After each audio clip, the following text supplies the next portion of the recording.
Hi friends, അസ്സലാമു അലൈക്കും. ഇന്നത്തെ നമ്മുടെ വീഡിയോ വളരെ പെട്ടെന്ന് വീട്ടിൽ തയ്യാറാക്കാൻ പറ്റിയ അതുപോലെ നല്ല പെർഫെക്റ്റായി പൊങ്ങി വന്ന കുബൂസിൻ്റെ റെസിപ്പിയാണ്. നമുക്ക് ഷവർമ ഒക്കെ തയ്യാറാക്കാൻ പറ്റിയ ചെറിയ കുബൂസാണ് നമ്മളിന്നിവിടെ തയ്യാറാക്കുന്നത്.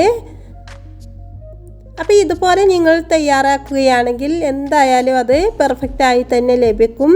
അപ്പോൾ നമുക്ക് നേരെ റെസിപ്പിയിലേക്ക് പോകാം.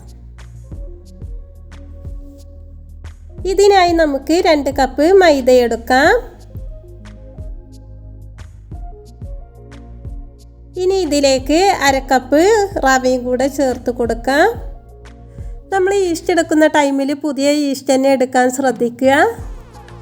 ഈസ്റ്റ് നമുക്കിത് കുഴച്ചെടുക്കാനുള്ള വെള്ളത്തിലേക്ക് ഇട്ട് കൊടുത്താലും മതി. അപ്പോൾ അങ്ങനെ വെള്ളത്തിൽ ഇട്ട് കൊടുക്കുകയാണെങ്കിൽ ചെറിയ ചൂടുവെള്ളത്തിൽ ഇട്ട് കൊടുക്കണം.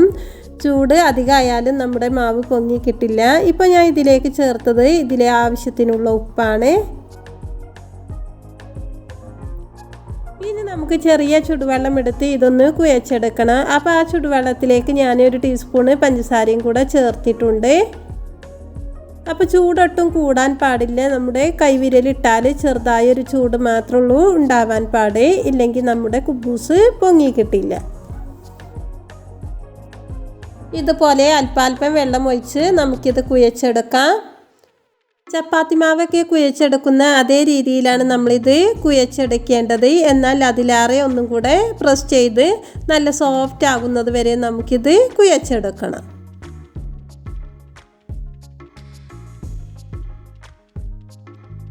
ഒരു 3 മിനിറ്റ് നമുക്ക് ഇതുപോലെ തന്നെ കുഴച്ചെടുക്കാം. നല്ലപോലെ വലിച്ച് പ്രസ് ചെയ്ത് കുഴച്ചെടുക്കുക.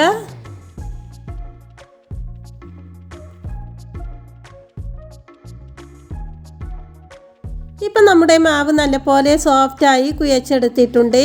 ഇനി നമുക്കിത് 2 മണിക്കൂർ ഒന്ന് റെസ്റ്റ് ചെയ്യാൻ വെക്കണം. അപ്പം ഞാനിത് അടച്ചു വെച്ച് കൊടുക്കുകയാണ്. ഒട്ടും എയർ കിടക്കാതെ വേണം അടച്ചു വെച്ച് കൊടുക്കാൻ. ഇല്ലെങ്കിൽ ഒരു നനഞ്ഞ കോട്ടൺ തുണി ഇതിൻ്റെ മുകളിലിട്ട് കൊടുത്താലും മതി. ഇപ്പം നമ്മുടെ മാവ് നല്ല പോലെ പൊങ്ങി വന്നിട്ടുണ്ട്. ഇനി നമുക്കിതൊന്ന് കുഴച്ച് ഒന്ന് സോഫ്റ്റാക്കി എടുക്കുകയാണ് വേണ്ടത്. അപ്പോൾ 1 മിനിറ്റ് ഒന്ന് കുഴച്ചെടുത്താൽ മതി. 1 മിനിറ്റ് കുഴച്ചെടുത്ത ശേഷം ഞാൻ കൗണ്ടർ ടോപ്പിലേക്ക് നമ്മുടെ മാവ് വെച്ച് കൊടുത്തിട്ടുണ്ട്. അപ്പോൾ നമുക്കിത് നല്ല സോഫ്റ്റായി ലഭിച്ചിട്ടുണ്ട്. ഇനി നമുക്കിത് 4ആയി മുറിച്ചെടുക്കാം. ശേഷം നമുക്കിത് 4 ബോൾസ് ആക്കി എടുക്കാം.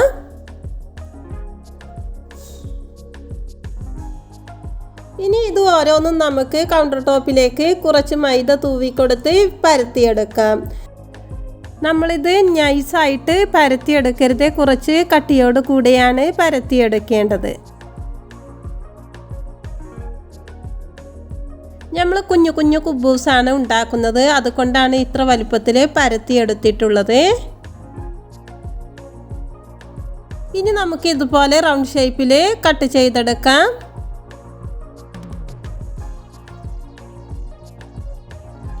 ഇതുപോലെ തന്നെ നമുക്ക് മുഴുവനായിട്ടും ചെയ്തെടുക്കാം.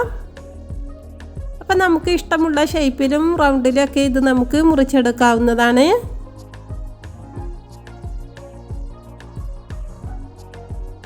അപ്പോൾ പരത്തിയതൊക്കെ ഞാനൊരു പാത്രത്തിലേക്ക് ഇട്ട് കൊടുത്തിട്ടുണ്ട്. അപ്പോൾ ഇതേ കനത്തിലാണ് നമുക്കിത് വേണ്ടത്. നമ്മളിത് വിട്ട് വേണം വെച്ച് കൊടുക്കാൻ. ഇനി നമുക്കിതിൻ്റെ മുകളിലേക്ക് നനഞ്ഞൊരു കോട്ടൺ തുണി ഇട്ട് കൊടുക്കാം. ഡ്രൈ ആവാതിരിക്കാൻ വേണ്ടിയാണ് ഇതുപോലെ ചെയ്യുന്നത്. ഒരു 2 മിനിറ്റ് അതുപോലെ വെച്ചതിന് ശേഷം നമുക്കിത് ചുട്ടെടുക്കാം. ഇത് നമ്മൾ ചുട്ടെടുക്കേണ്ടത് മീഡിയം ഫ്ലെയിമിൽ വെച്ചിട്ടാണ്. ഇല്ലെങ്കിൽ പെട്ടെന്ന് കരിഞ്ഞു പോവും.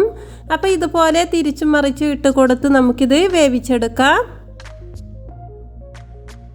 ഇതുപോലെ പൊങ്ങി വരുന്ന ടൈമിൽ നമുക്കിതൊന്ന് കൈകൊണ്ടോ അല്ലെങ്കിൽ ഒരു ടിഷ്യൂ പേപ്പർ വെച്ചൊക്കെ ഒന്ന് പ്രസ് ചെയ്ത് കൊടുത്താൽ നല്ലപോലെ പൊങ്ങി വരും.